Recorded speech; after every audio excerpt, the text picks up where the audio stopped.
Hello, everyone, and welcome back to the Harkleroad-Adams channel here on YouTube. I am Drew Hare with my analysts, Matt Harkleroad and Chris Adams. Say hi, guys. Hi, guys. Hi, how you doing? We're here to talk post-Super Bowl. Was it 54 this year? Yeah, that's right. Live That's correct. Where the Kansas City Chiefs came back to beat the San Francisco 49ers 31-20. And for both Chris and Matt, it's a situation where, if this game was only 53 minutes long, then heck, even 56, 57 minutes long. That San Francisco pick that you guys both made in the last episode that we had would be looking really good. But the game goes 60, and Mahomes and the Chiefs pull it out again. Matt, what was your thoughts? Yeah, I think in general, first off, give you your props for picking the right team. I think it's the same. It's kind of been the same story for these Chiefs this entire offseason or this postseason. They've needed a little bit of extra momentum in them or extra motivation. It seemed like they had to have their backs against the wall to really start to perform well, especially Patrick Mahomes. One of the worst games I've seen Patrick Mahomes play, if you take the first three quarters only, kind of comes back at the end or does come back at the end, does a really great job down the stretch. But all in all, I think his overall quarter rating was in the 70s, so not a great game overall for a guy of his caliber for sure on that stage, but made the plays when it really mattered. San Francisco, questionable play calling at the end, questionable time management, questionable overall game plan. I felt like once they got the lead, everything kind of changed for them. And we can talk about whether or not that's Kansas City making a game plan shift in the second half. But it really felt like once they got the lead that they were happy just kind of coasting with it and hoping, that they could hold on, which is kind of a weird way to go for a team whose offense has been really good this season. Overall, it was a super entertaining Super Bowl. I thought, even if it was a low scoring affair through the first couple of quarters, honestly, it was a real fun game to watch. And, there was ups and downs and twists and turns and great plays being made by a couple of different, athletes. And what else can you ask for at the end of the day? Yeah. Go ahead, Chris. Oh, no, go ahead, Drew. No, I was going to say, directed towards you, Chris. We were talking, if this was, a 53-minute game or anything like that. But, with about 9 minutes to go in the fourth quarter, the 49ers were up 20-10. It looked like they were pretty much going to just, do what they've always seemed to do, is just run that ball and run and run and run and just kind of keep it away from the Chiefs. But it still seems like even when they were punting, they were just trying to take away that, holding the ball until the last 2 or 3 seconds of that clock before they gave the ball back to the Chiefs. But it seemed, and I think you were going to talk about it, just how much of a difference that Chiefs defense really was in that fourth quarter. Yeah, the Chiefs D was definitely the difference. Hats off to Mahomes. He did what the great ones do, shook off 3 bad quarters and played one great one when he needed it the most. I think that bomb to Tyreek Hill on 3rd and 15, that 44-yard bomb, how San Francisco somehow let him get wide open. That was the first game-changing play. But in spite of it all, the Niners had a chance to drive to win the game, and they got to the 50-yard line and couldn't get it done. The Chiefs' defense answered. It wasn't just the Chiefs scoring uncontrollably in the fourth quarter. It was the Chiefs' offense scoring and then their defense holding the Niners. So they really made whether it's adjustments or, San Francisco, the moment was a little bit too big for Garoppolo. I don't know. But yeah, it was a great team effort by the Niners for 3 quarters and by the Chiefs for the fourth quarter. So, although I will say, the previous game, Jimmy Garoppolo threw the ball 8 times when they were steamrolling the Packers. And here in this game, they threw it 31 times, which that's just not been their MO, certainly in these playoffs. So really the whole year. Yeah, it makes me wonder how much different we're looking at Garoppolo today. Obviously, if he doesn't overthrow Sanders by, 4 or 5 feet, if that actually is a well-thrown ball to Sanders, they catch, catch a touchdown. Obviously, I think the game's over. I think it's a different outcome because I think the Niners end up coming back to win that game. But, I think he, for the most part, for the first 3 quarters, he looked great. That fourth quarter was just a struggle all around the place. Yeah, I mean, I don't think there's anything you can say about the offense of the San Francisco that they did anything wrong or bad. Garoppolo played a pretty good game, all things considered, with that one pick and an overthrow. I just felt like they had more options of weaponry, and they just decided not to use them. I mean, I thought the Debo Samuel's kind of mix up with him getting the ball a lot on running plays was a really great move. That seemed like the only real wrinkle, and they kind of took, instead of like adding that to their run game, they kind of substituted that as their run game, which was kind of weird. And then you really Mostert never really got a chance to start building momentum. And then they actually, used a couple of different running backs in weird positions, like they were trying to outthink themselves. Honestly, I thought the San Francisco defense played great up until that fourth quarter. And really there was just a lot of I thought the secondary of San Francisco didn't play that great all around, but that front line was amazing, I thought, for most of that game. And so it was kind of a weird I almost kind of wonder if they kind of had a game plan coming in and then didn't trust it or something in San Francisco's case. It was kind of a weird game calling on offense for San Francisco to me. Yeah, it makes me wonder, because, Bosa, just was dominating anytime. He seemed like he was in the backfield the entire time. But, if he's going from playing maybe 2/3 of the snaps to maybe increasing up to 85, 90, 95%, I wonder if it's just like between Bosa and the rest of the team, if it was just a fatigue issue. Chris, what do you think? Yeah, no one's really brought that up before, Drew, but I guess it's worth consideration.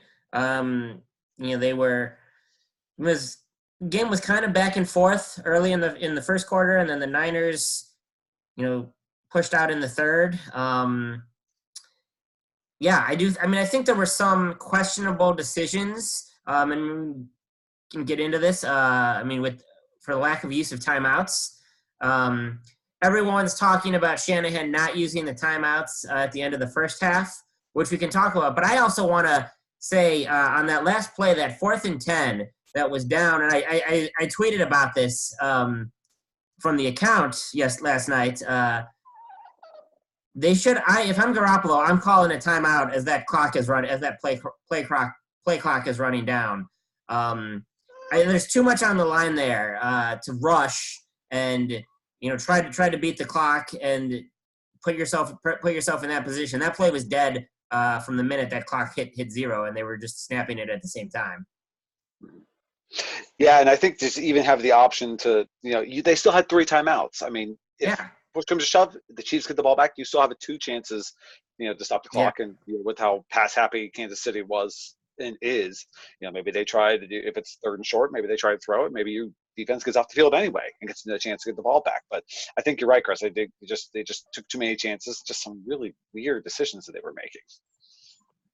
Yeah, I mean, at the end of the first half, you've got that situation where they could have run plays, they could have tried to score, and then once Kansas City looked like they wanted to be aggressive, then San Francisco started to be aggressive. It was kind of a weird, okay, you didn't want to do anything, then you make one first down of 12 yards, and now it's like, we've got 14 seconds, we got to go all out.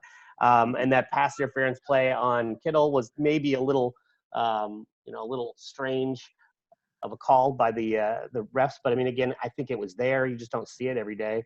Overall, and like I said, when they were up in the third quarter, it almost felt like they stopped being aggressive with doing some of the interesting things that they were doing in the first half.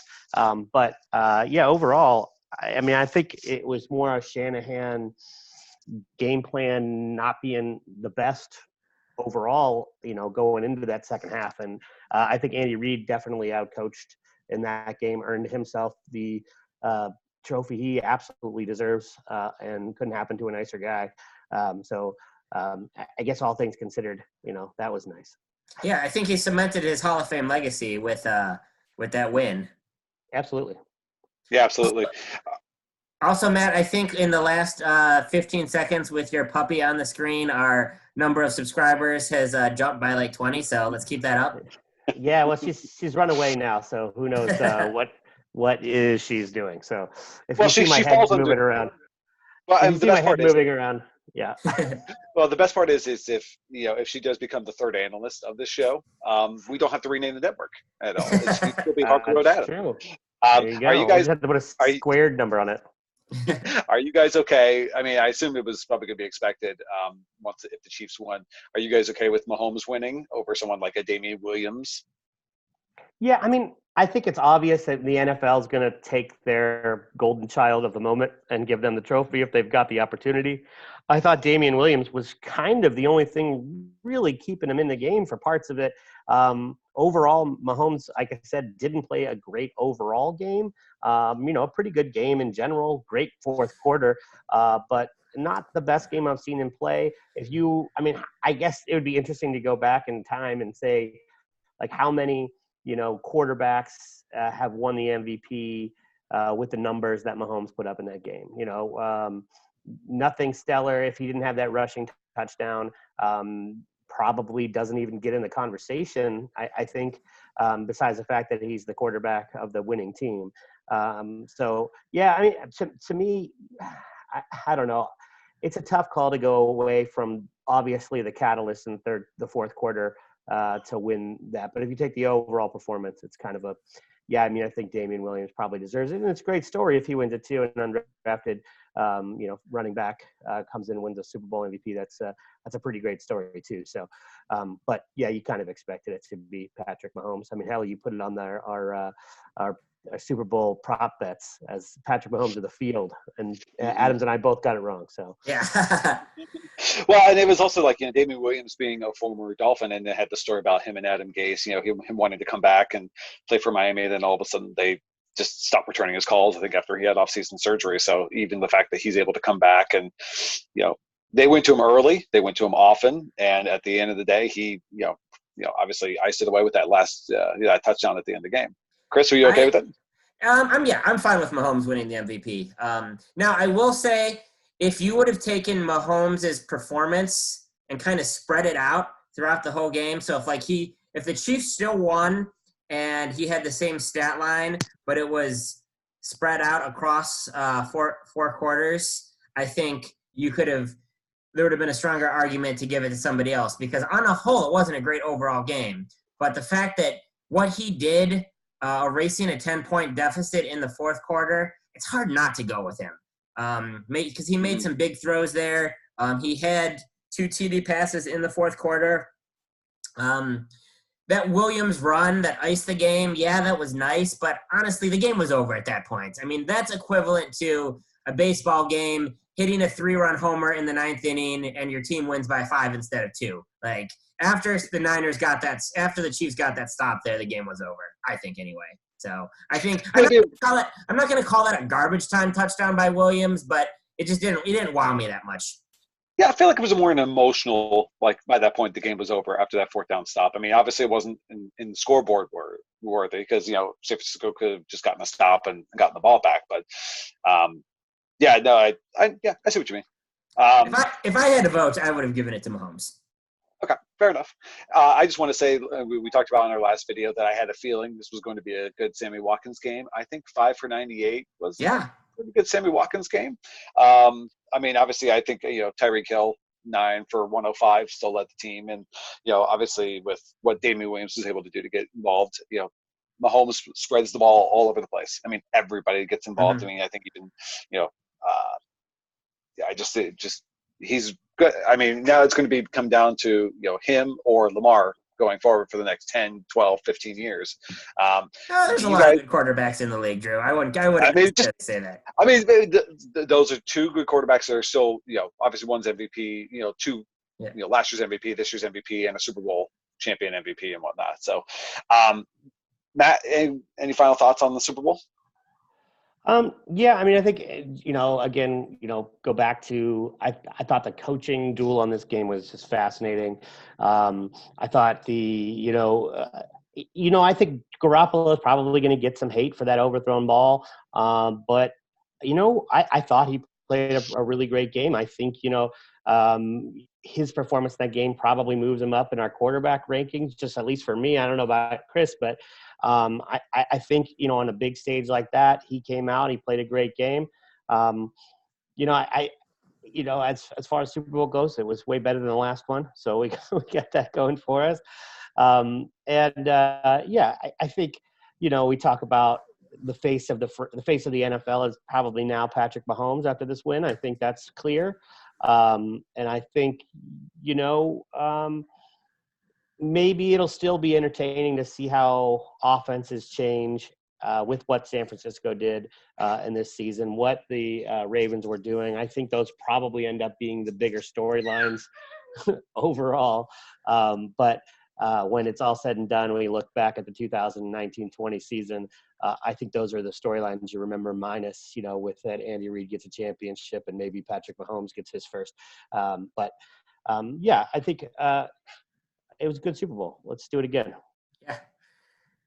I just got to add, for a while there, it was looking like we might have a situation where we could have a fullback win the Super Bowl MVP. So I was very excited about that possibility. And when Juszczyk got stopped on the 1 yard line, which was going to be like his second touchdown, I was getting excited there. Didn't quite come to fruition, but still he had a big game. We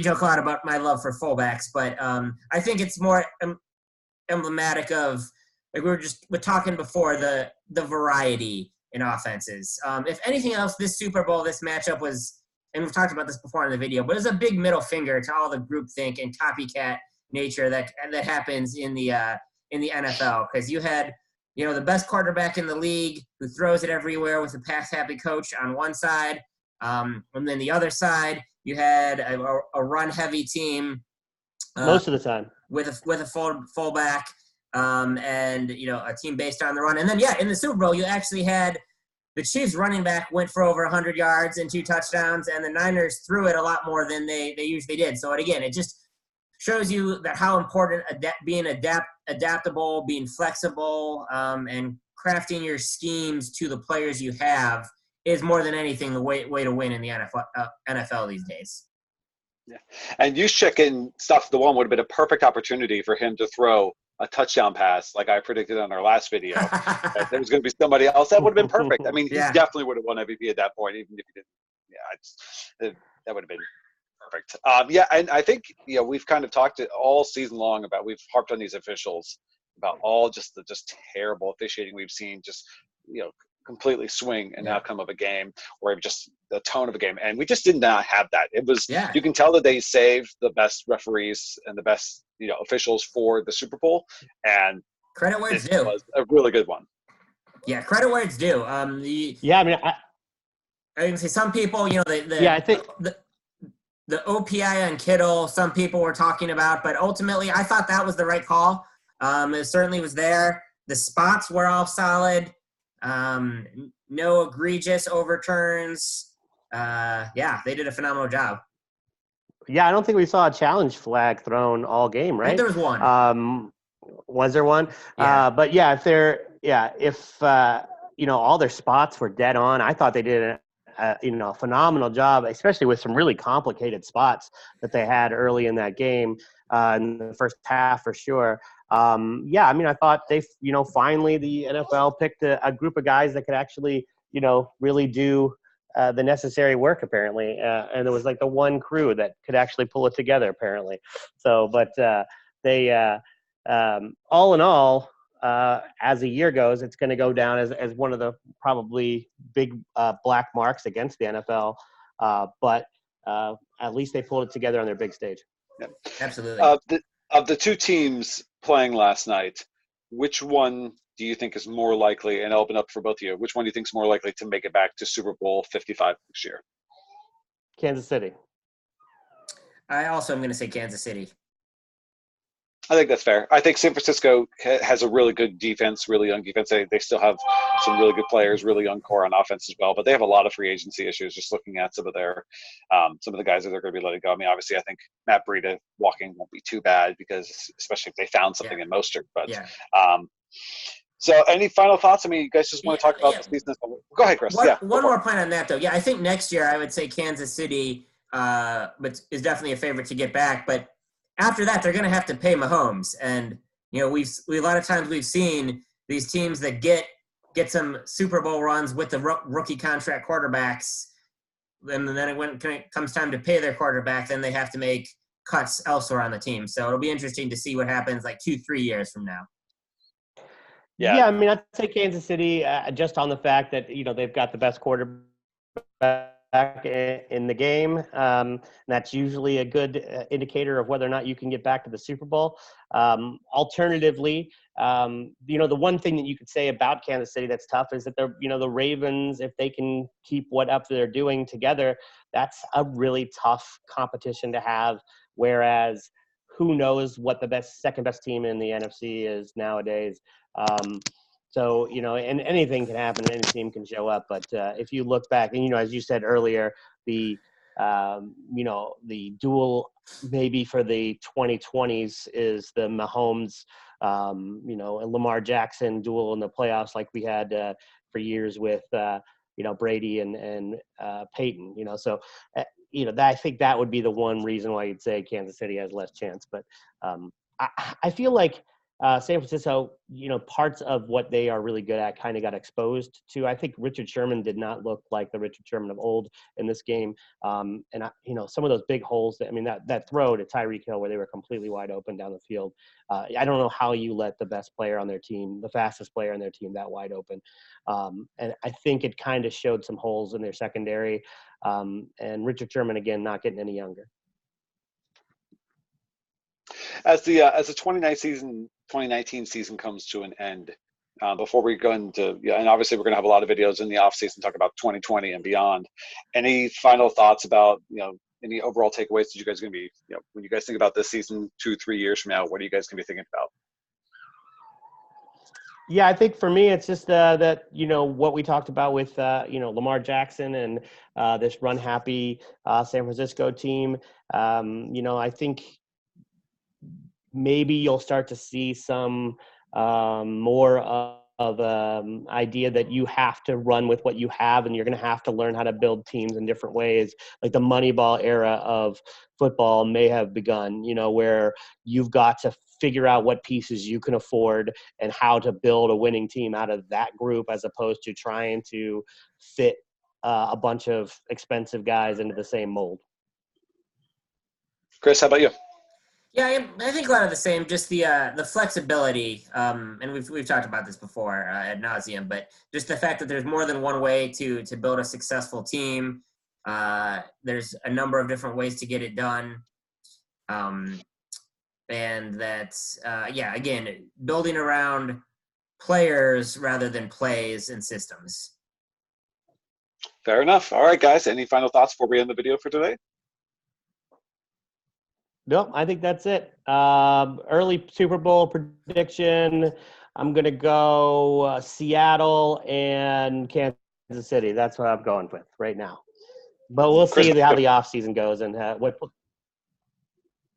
Yeah, that's a good pick. I'm definitely going to say Kansas City. NFC, oh boy.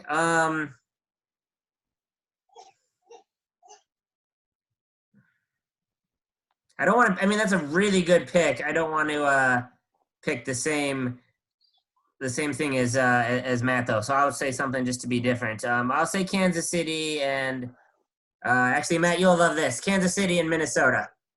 All right, Kirk Cousins. Hey, Chargers, Bears. That's all I'll say right now. Oh no! Don't do it to me. All right, guys. Well, thank Show's you. canceled. Yeah, we're canceled. Cancel culture. All right, everyone. I appreciate your time. Thank you all for joining us once again on the Harkleroad-Adams channel. If you want to follow us on Twitter, we do have a Twitter handle at Hark-Adams Sports. You can also follow me at Mr. Andrew Hare, at Matt Hark, and at The C. Adams. Guys, thank you so much for your time, and we'll see you again soon. See you later. Thanks, Bye, Stuart. everyone. Bye.